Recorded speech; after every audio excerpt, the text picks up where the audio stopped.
Example 19. A cell of mass 0.020 kg is fired by a gun of mass 100 kg if the muzzle speed of the cell is 80 meter per second. So, what is the recoil speed of the gun?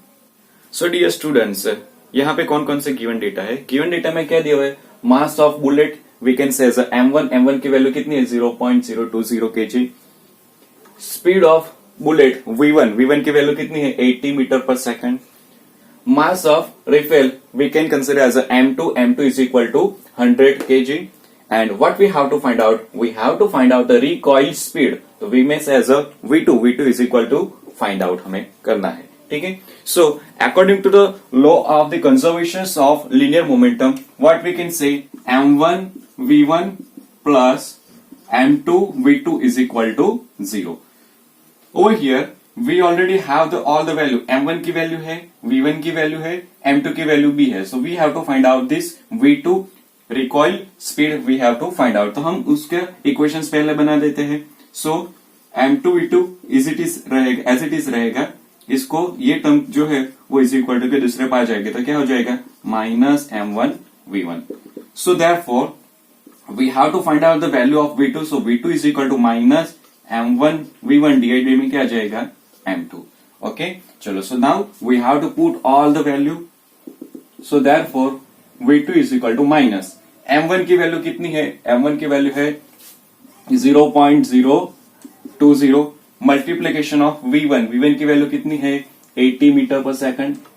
चलो, denominator में m2 की value लिखनी है. m2 की विचार the given data में है ही. सो 100. हमारा आंसर क्या आएगा? Minus 0.016 metre per second. Now negative sign which is indicate what? Negative sign जो इंडिकेट कर रही है which is the directions of the refill which is opposite directions of the bullet. Example 20. A batsman deflects a ball by an angle of 45 degree without changing its initial speed, which is equal to the 54 km per hour. So, what is the impulse imparted to the ball? And mass of ball is 0.15 kg. So, dear students, यहाँ पे बात किसकी हो रही है? Batsman जो है वो 45 एंगल पे डिफेक्ट कर रहा है बॉल को एंड उसका हमें क्या फाइंड आउट करना है? We have to find out the impulse of the force that we have to find out. So as we know that impulse of the force that will be is equal to the change in momentum. तो ये concept हम कैसे समझेंगे? We have to understand using the figure. So figure में हमें assumptions करना है x as well as the y. X को हमें कंसिडरेशंस करना है. सपोज एक्स डिरेक्शंस में होगा that time we have to consider as a i and y directions में होगा तो we have to consider as a j. Now suppose हम ऐसा एज्यूम कर लेते हैं कि ये हमारा यहाँ पे बैट्समैन है. बैट्समैन के सामने एक बॉल आ रहा है तो उसका कुछ ना कुछ मोमेंटम होगा. सो उसका मोमेंटम हम एजम्पशंस कर लेते हैं P1. ये डायरेक्शंस में आ रहा है एंड नाउ बैट्समैन क्या कर रहा है? डिफेक्ट कर रहा है बॉल को. So and which is making angle 45 degree. तो उसकी मोमेंटम कितनी सपोज हम एज्यूम कर लेते हैं P2 है. चलो, so as we know that what we have to find out? We have to find out the impulse that means what? Change in momentum. So momentum को हम क्या लिख सकते हैं? Delta P and delta P which is nothing but the P2 minus P1. So P2 minus P1 find out करना है तो हमें क्या करना रहेगा? चलो, सो पहले हम ये कॉन्सेप्ट को समझ लेते हैं. P1. So P1 कैसे फाइंड आउट करना है? So as we know that momentum के बारे में हमें पता ही है कि P is equal to mv. चलो, ये कॉन्सेप्ट हमें पता है. नाउ फॉर दिस कंडीशंस हमारा जो बॉल है एक्स डायरेक्शंस में जा रहा है बट वो माइनस एक्स डायरेक्शंस में जा रहा है. So because of that reason इधर हमें क्या कंसिडरेशंस करना है? Minus m into V. And यहाँ पे कौन सी डायरेक्शन है? X directions. Because of that reason we have to consider as a I. ठीक है. Now we have to find out the P2. P2 कैसे फाइंड आउट करते हैं? सो P2 इज इक्वल टू यहाँ पे कितना एंगल हो रहा है? 45 एंगल हो रहा है. So which is having actually two component. So हम फिगर के कन्फिगरेशन को कंसिडरेशन कर रहे थे. सपोज ये हमारा बॉल आ रहा है विच इज अभी डिफेक्ट कर रहा है which is making angle 45 degree है. चलो, ये हमारा P2 है. So which is having two component. ये कंपोनेंट एक होगा and this is another component. ठीक है। सो वर्टिकली कंपोनेंट कौन सा आ जाएगा, वर्टिकल कंपोनेंट क्या आ जाएगा, P2 sine 45 degree and y directions में जा रहा है। So because of that reasons we have to consider as a j and ये हमारा हॉरिजॉन्टल कंपोनेंट है, तो व्हाट वी कैन से P2 cos 45 degree and x directions में जा रहा है। So that's why we have to consider as a I। चलो, सो P2 के दो कंपोनेंट आ गए, but as we know that P is equal to what, mv, so m multiplication v sine 45j and यहां पे क्या आ जाएगा, mv cos 45 I कैरेट। ठीक है। सो P2 की वैल्यू अभी हमें मिल गई।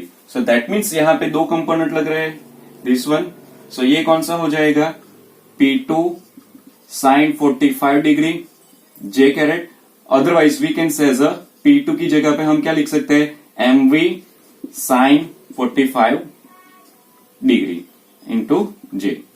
चलो, एंड ये हॉरिजॉन्टल कंपोनेंट है, हॉरिजॉन्टल कंपोनेंट हमारा क्या आया, हॉरिजॉन्टल कंपोनेंट आया है mv cos 45 degree into I caret. Okay, चलो, सो ये समझ में आ गया। नाउ इसको हम इक्वेशंस के टर्म्स में सपोज हम लिखे तो कैसे लिख सकते हैं, mv cos 45 I caret plus mv sin 45 degree j। चलो, so delta P is equal to P2 minus P1। P2 की value we already finding, so P2 की वैल्यू क्या है, mv cos 45 degree I plus mv sin 45 degree j। इधर minus है, minus minus plus हो जाता है, दैट मीन्स P1 की वैल्यू क्या है, mv I caret. Now I को हम साथ में लिख देते हैं and also mv and mv which are the common. So mv inside the bracket क्या रह जाएगा, cos 45 degree plus 1 and outside the bracket क्या हो जाएगा, I कैरेट। ठीक है, plus remaining is what, mv तो कॉमन निकल गया, तो इधर क्या हो जाएगा, साइन 45 डिग्री एंड यहां पे क्या है, j। Now we have to put the value of cos 45। cos 45 की वैल्यू होती है 1 डिवाइड बाई रूट 2, साइन 45 की वैल्यू होती है 1 डिवाइड बाई रूट 2। सो हम डायरेक्टली लिखे तो यहां पे क्या हो जाएगा, 1 divide by root 2, that means 0.707 plus 1 I plus 1 divide by root 2 0.707 j। Okay, now इसका हमें क्या फाइंड आउट करना है, magnitude. So to find out the magnitude हमें क्या करना रहेगा, इधर अंडर रूट ऑफ 1.707 का होल स्क्वायर प्लस 0.707 का होल स्क्वायर करना है एंड m की वैल्यू यहां पे क्या रखना है, m की वैल्यू, m की वैल्यू क्या है हमारी, मास ऑफ बॉल, ये हमारा m है, so which is equal to 0.15 multiplication of v। So v इधर क्या दिया है हमें, 56 किलोमीटर पर आवर है। सो 56 किलोमीटर पर आवर को हमें मीटर पर सेकंड में कन्वर्ट करना है। सो हमारा आंसर क्या आ जाएगा, 15 कैसा आया, इधर क्या करना है, होगा 56 मल्टीप्लीकेशन 1000 डिवाइड बाई 3600, तो उसका कैलकुलेशन हम करेंगे तो v की वैल्यू आ जाएगी 15। वो जो वैल्यू आएगी वो हमें इधर कंसिडरेशन करनी है। ठीक है, सो इसका सिंप्लीफिकेशन अभी करना है एंड बेस्ड ऑन दैट हमारा delta P change in momentum की आंसर क्या आ जाएगा, which is nearly equal to 4.2 Newton.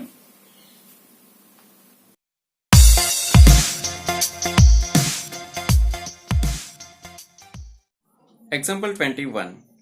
A stone of mass 0.25 kg tied to the end of string is whirled round in a circle of radius 1.5 meter with a speed of 40 revolution per minute in a horizontal plane. So, what is the tension into the string? What is the maximum speed with which the stone can be whirled around if the string can be withstand maximum tension of 200 Newton? So dear students, in this example, what they are given, one plane suppose we are considering over here. चलो, now यहाँ पे ये हमारी suppose हम considerations कर लेते हैं string and ये यहाँ पे suppose हमारा क्या है, object है। Now ऑब्जेक्ट का मास दिया हुआ है, m इज इक्वल टू कितना दिया हुआ है, 0.25 kg दिया हुआ है। सो वो गोल घूम रहा है ये ऐसे। सो ये स्ट्रिंग है, उसमें टेंशन हमें फाइंड आउट करना है. Okay, and also we have to find out the v, यानी कि मैक्सिमम में मैक्सिमम टेंशन दिया हुआ है 200 न्यूटन जो है वो मैक्सिमम टेंशन है हमारा. ओके, सो मैक्सिमम टेंशन जब होगा तब वी की वैल्यू कितनी होगी, that we have to find out. Given data कौन कौन से, m is equal to given, m is equal to 0.25 kg, r is equal to 1.5 metre, t tension दिया हुआ है 200 newton, w which is equal to 40 revolutions per minute. Now revolutions per minute को हमें convert करना है radian per second, so that's why 40 multiplication of 2 pi, and minute को second में convert करते हैं तो कितना हो जाएगा 60. सो यहाँ पे for a uniform circular motion centripetal force is equal to tension होगा. So mv square divide by r is equal to tension, but we don't have the value of v, we have value of the omega. So we have one equation actually, v is equal to r into omega. r की value है हमारे पास कितनी है 1.5, and w की value कितनी है 40 multiplication of 2 pi divide by 60. सो इसका सिंप्लीफिकेशन हम करेंगे तो कितना आ जाएगा, v की वैल्यू 2 पाई मीटर पर सेकंड. ओके, सो ये हमारे v की वैल्यू मिल जाएगी. नाउ ये v की वैल्यू हमें कहां पे रखनी है, यहां पे रखनी है. m की वैल्यू हमें पता ही है 0.25 मल्टीप्लीकेशन ऑफ v की वैल्यू हमारी 2 पाई आई है whole raise to square, r की वैल्यू कितनी है 1.5, that will be is equal to t. So यहां पे हमें सिंप्लीफिकेशंस करना है, एंड टेंशंस के आंसर्स क्या जाएगा, tensions is equal to 6.57 newton, और which is nearly equal to 6.6 newton. Okay, now what we have to find out, we have to find out the v की वैल्यू फाइंड आउट करनी है. जब tension 200 newton होगा without the brake हमें कितनी value रखनी होगी, कितनी वैल्यू रहेगी, वो हमें फाइंड आउट करना है. So what we can say mv square divide by r which is less और equal to the tension. Now tension की वैल्यू हमारे पास कितनी है 200 न्यूटन है, m की वैल्यू हमारे पास है, r की वैल्यू भी है हमारे पास. So what we have to find out v square, that means we can write mv square divide by r is equal to t. So therefore v square पर हम इक्वेशंस बनाए तो v square is equal to t multiplication of r divide by m. Okay, यहाँ पे t की value रखनी है, r की वैल्यू रखनी है, as well as the m की वैल्यू रखनी है. So therefore what we can write v square is equal to t is equal to 200 multiplication of r की वैल्यू कितनी है 1.5 मीटर दिया हुआ है, एंड m की वैल्यू कितनी है 0.25. चलो, सो यहां से हमें किसकी वैल्यू मिल जाएगी, यहां से हमें v की वैल्यू कितनी मिल जाएगी 35 मीटर पर सेकंड.